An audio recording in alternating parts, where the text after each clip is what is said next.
পেছালো BCB নির্বাচন। 4 অক্টোবরের পরিবর্তে 2 দিন পিছিয়ে অনুষ্ঠিত হবে 6 অক্টোবর।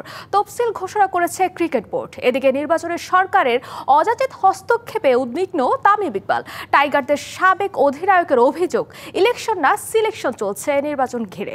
এমনকি ক্ষমতার অপব্যবহার করছেন বিসিবির সভাপতি আমিনুল ইসলাম বুলবুল। দাবি তামিমের ক্রিকেট বোর্ডে গঠনতন্ত্র পরিপন্থী কোনো কিছু হলে বিসিবি কার্যালয় ঘেরাও করার হুঁশিয়ারি ক্লাব সংগঠক ইশরাক হোসেনের।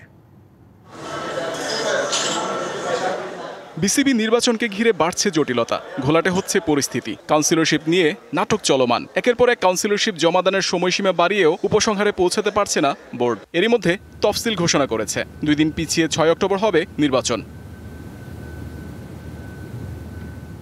নির্বাচনী ব্যস্ততার মাঝে ক্ষমতার অপব্যবহারের অভিযোগ আমিনুল ইসলাম বুলবুলের বিরুদ্ধে। সংশোধনী এনে পুনরায় জেলা ও বিভাগের মনোনীত কাউন্সিলরশিপ পাঠিয়েছেন বিসিবি সভাপতি। দাবি ক্লাব সংগঠকদের। এমন কর্মকাণ্ড নির্বাচনকে প্রশ্নবিদ্ধ করছে বলে মত তামিম ইকবালের।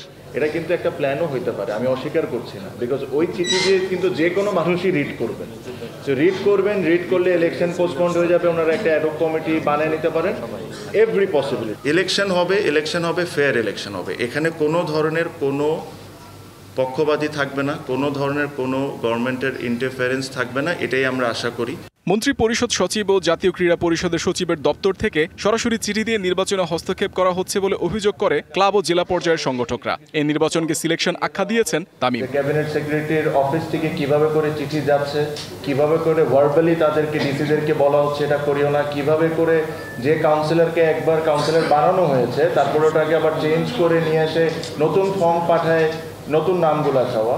তো ইন্টারফারেন্স যে হচ্ছে না, এটা তো আমি শিওর এখানে একজনও আমার সাথে ডিসএগ্রি করবেন না যে এটা হচ্ছে না। বিসিবি নির্বাচনে গঠনতন্ত্র পরিপন্থী কর্মকাণ্ডে ক্ষুব্ধ ক্লাব সংগঠকরা। পরিস্থিতির অবনতি হলে কঠোর কর্মসূচি দেওয়ার হুঁশিয়ারি তাদের।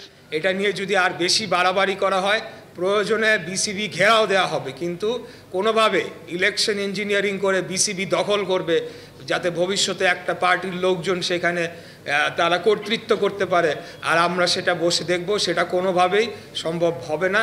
সব ধরনের ক্রিকেট থেকে এখনো অবসরের ঘোষণা দেননি তামিম। খোলাসা করেছেন বিসিবি নির্বাচনে জয়ী হলে ক্রিকেটকে বিদায় বলবেন টাইগারদের সাবেক অধিনায়ক। বিসিবি তো যদি ইলেক্টেড হই তাহলে আমি আর ক্রিকেট খেলবো না, এটা জানেন।